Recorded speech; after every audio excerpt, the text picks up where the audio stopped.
그렇게 롯이 떠나고 하나님은 아브라함에게 놀라운 말씀으로 부르심을 확증해 주십니다. 자녀가 없는 불임의 현실에서 하나님은 아브라함에게 수많은 별들을 보여주시면서 네 자손이 이와 같이 많아질 거라고 말씀을 하시죠. 근데 사실 현실은 그렇지 못했어요. 가나안 땅으로 떠난 지 벌써 10년이 지나가면서 아브라함의 나이가 80대 중반을 내다보는 할아버지가 됐습니다. 아내 사라도 자식을 낳을 수 있는 가능성이 아예 사라진 생물학적으로 그런 나이가 되고 마는데요. 도무지 하나님의 말씀이 실현될 가능성이 보이지 않는 상황에서 아브라함은 결국 알아서 해결책을 모색하게 됩니다. 총장님, 이게 어떤 거였죠?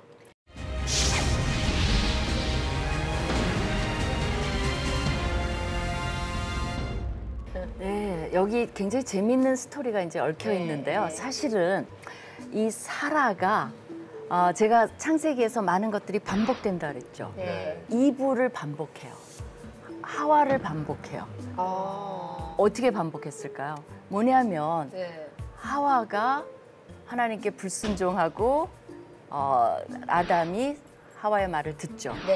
마찬가지로 사라가 해결책을 내요.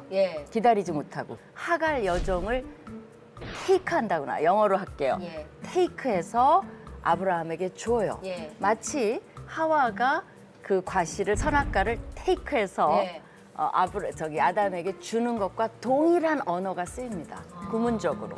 그래서 사실은 그냥 읽으면 스토리인데 그런 것들을 깊이 공부해 보면 이게 두 개가 평행되는 스토리가 진행되고 있구나. 그래서 사라가 한 일은 결국 이브가 한 일과 같았다는 거죠. 뭐예요? 믿음이 없었다는 거고 하나님께 불순종했다는 거고 기다리지 않았다는 거예요. 근데 아담과 하와는 하나님께서 하신 말씀에 불순종했을 때는 분명한 벌 받았죠, 사실은. 안 좋은 결과가 생겼는데 여기서는 아브라함도 약간 아담처럼 진짜 불순종했지만 여기에서는 하나님께서 하갈과 낳은 자식을 다 복주시겠다. 네, 번성시켜 주시겠다고 하셨죠. 그런데 그거 조금 헷갈려요. 왜 여기서 약간 반복한 이야기로 하신? 네. 자, 왜 그랬을까요? 한번 우리가 배운 걸 더듬어 보아요. 아까 말한 약속? 땅 복시. 그렇죠. 네. 아브라함 언약 때문에 그래요. 그래서 이게 하나님이 선택한 자손은 아니에요. 그러나 하나님의 그러니까 아브라함의 자손이에요. 그럴지라도 선택은 따로 하실 거예요. 사라를 통해서 하실 거예요. 그건 약속이에요. 지키실 거예요. 근데 땅 복시 중에서 여기서 무슨 에러가 난 거죠? 무슨 이슈가 번진 거죠? 시의 이슈가 번져버린 거예요. 그럴지라도 아브라함의 자손이기 때문에 다른 모양으로 복을 주십니다. 그만큼 하나님이 언약에 신실하세요. 그래서 이게 다른 씨한테도 주는 게 우리는 또 사람인지라 아니 약속을 어겼는데 왜 그쪽도 복을 줘? 이쪽만 하나님의 씨에게만 집중 복을 주셔야지 왜 다른 곳에도 복을 주셔서 지금 이 시대가 이렇게 혼잡하고 복잡한 거 아니야라고 이제 우리는 생각을 하거든요. 근데 이제 거기서 또 하나 변수가 있어요. 사실은 천사랑 하갈의 대화가 나와요. 근데 굉장히 천천히 나와요. 그건 뭐냐면 집중해서 그걸 보라는 거예요. 마치 아담 하와야 어디 있느냐 막 이렇게 말씀하시듯이 하갈한테 네가 지금 어디로 왔으면 어디로 가느냐 그랬더니 내 여주인 사례를 피해서 도망하나이다라고 솔직하게 말해요. 그랬더니 하나님이 그러지 말고 학대받아서 나왔는데 그 학대로 돌아가라 그래요. 그랬더니 하갈이 어떻게 했죠? 순종했죠. 학대 밑으로 가요. 자기 자리를 찾아요. 이제 그런 역할도 있어요. 물론 아브라함 자손이긴 하지만 또 그런 하나님의 말씀을 듣는 모습을 통해서 하나님이 복 주시고 함께 해 주시는 거죠. 그러니까 그것이 우리가 생각하지 못하는 하나님은 죽이시려고 그러는 게 목적이 아니에요. 항상 살리시는 거고 항상 복 주시는 게 하나님 뜻이에요. 저 여기 진짜 사라 되게 불쌍한 것 같아요. 제가 봤을 때 이게 자기 남편이 이렇게 다른 여자랑 자손을 낳게 허락해 주시는 거 사실 그게 하나님한테 얼마나 순종하는지 보여주려고 하는 거 아닌가. 약간 진짜 하나님 말씀하신 것처럼 많은 아이를 낳을 수 있게 이렇게 방법을 찾으려고 한 것 같은데, 사실 말씀하신 것처럼 사실 믿고 그냥 그러지 말았어야 된 건 맞는데, 근데 우리 뭐 완벽하지 않은 인간이니까 왜 그렇게 하셨는지 충분히 이해해요, 저는. 그러니까 근데 또 한 면을 볼까요? 네. 인간의 실수임에도 불구하고 생육하고 번성하잖아. 네. 그거는 항상 하나님의 뜻이에요. 또 하나 여기 굉장히 재밌는 게 있어요. 사실은 이 하갈이 사라를 멸시해요. 예. 그죠? 그러니까 사라가 학대한 거예요. 예. 이 멸시라는 단어가 아브라함 언약에서 내가 너를 저주하는 자에게는 저주하겠다고 할 때 동일한 단어예요. 그렇기 때문에 원래 하갈은 저주를 받아야 돼요. 그럼에도 불구하고 하나님이 그걸 돌려보냄으로써 학대를 견디라고 하면서 생육하고 번성하게 해주시고 또 아브라함의 자손인 자손에게도 은혜를 베풀어 주신 굉장히 우리가 보지 못하는 포괄적인 의미가 여기에 숨겨져 있는 거죠. 그러니까 이 창세기 15장에 나타났던 이 아브라함의 언약에 대해서는 하나님은 신실하게 우리가 생각하면 이건 아닌 것 같은데 저도 이승미 집사님처럼 그런 생각이 옛날에 들었거든요. 아니 저 자꾸 지금 그 예루살렘 성전 자리에 있는 황금돔이 자꾸 생각나는 거예요. 아 그것도 그놈의 있죠. 이스마엘 때문에 이런 생각이 들어서. 또 그것 때문에 자손을 위해서도 예수님은 돌아가셨잖아요. 예. 이스라엘 가서 사실 느낀 게 그런 부분이었거든요. 그러니까 이스라엘을 위해서 왜 기도해야 돼?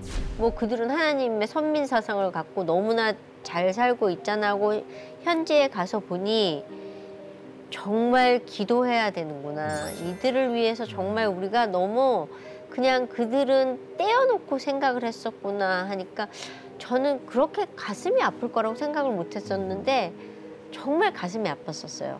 네, 그래서 엄청 많이 울고 왔거든요. 저는 그런 마음을 받아보긴 또 처음이었던 것 같아요. 네. 근데 좀 하갈의 입장에서 우리가 보면 하갈은 정말 노바디예요. 네. 종이에요. 갈 곳이 없어요. 그래서 제가 단무지 같다 그랬어요. 단순, 무식, 지식 없음. 그런 여인에게 그런 여인을 정말 종이 도망가면 뭐 잡아와서 뭐 죽이면 돼요. 정말 어떻게 보면. 그런데 하나님이 나타나셨다는 거 이거는 하나님이 어떤 분이신지를 보여주는 거예요. 그 하갈은 도망가면서 죽는 것뿐이 기대하는 게 없어요. 근데 이건 하갈한테 비전을 주신 거 아니에요. 살린다. 그리고 네 아들도 굉장히 잘 될 것이다. 좀 다른 면이긴 하지만 그리고 하나님의 넉넉하심이 우리를 더 속좁게 만드는 거예요. 예, 예. 적용을 이렇게 해버리면 안 되는데. 궁금한 게 여기 하갈이 선택권이 있었어요? 아니요, 네. 그때는 선택권은 없어요. 아, 그러나 그냥. 주인 여종을, 그러니까 하갈이 아까 단무지라는 게 그런 거예요. 아니, 주인 때문에 아기를 밟으면 겸손해야 될 것인데 멸시했잖아요. 그러면 여주인이 그걸 참는 여주인이 어디 있어요? 그러니까 사례가 나쁜 게 아니라 정당방위죠. 그럼요. 사실은. 네. 자기가 얼마나 불리한지도 모르고 마구 한 거죠, 저 사실은. 같은 멱살 잡았어요. 그- 예, 저 많이 참아준 거예요. 사라 성격이 좋아서. 예. 아 오늘은 소돔과 고모라의 멸망 그리고 불임이었던 아브라함에게 주신 하나님의 언약까지 함께 살펴봤는데요. 우리에게 믿음을 요구하시는데 하나님 앞에서 이렇게 눈에 확실하게 보이는 그런 상황적인 증거, 막 확신 이런 게 없으면 이거 아닌가 봐 그냥 접고 마는 그런 모습들을 자꾸 보게 됐어요. 저를 이렇게 돌아보는 시간이 되기도 했는데 다시 한번 믿음에 대해서 순종에 대해서 깊이 묵상해 보게 됐습니다. 여러분은 어떠셨어요? 저는 너무 어려운 시간이었어요. 예, 그러니까 소돔과 고모라를 생각하면 지금 우리의 현실 같은 느낌? 너무 화려하고 요란한 것들을 추구하고 가면서 예수를 믿는다고 하지만 실질적으로 나도 그곳에 따라가고 싶어하고 그런 것들을 갖고 싶어하는 내 모습 속에서 늘 부딪히거든요.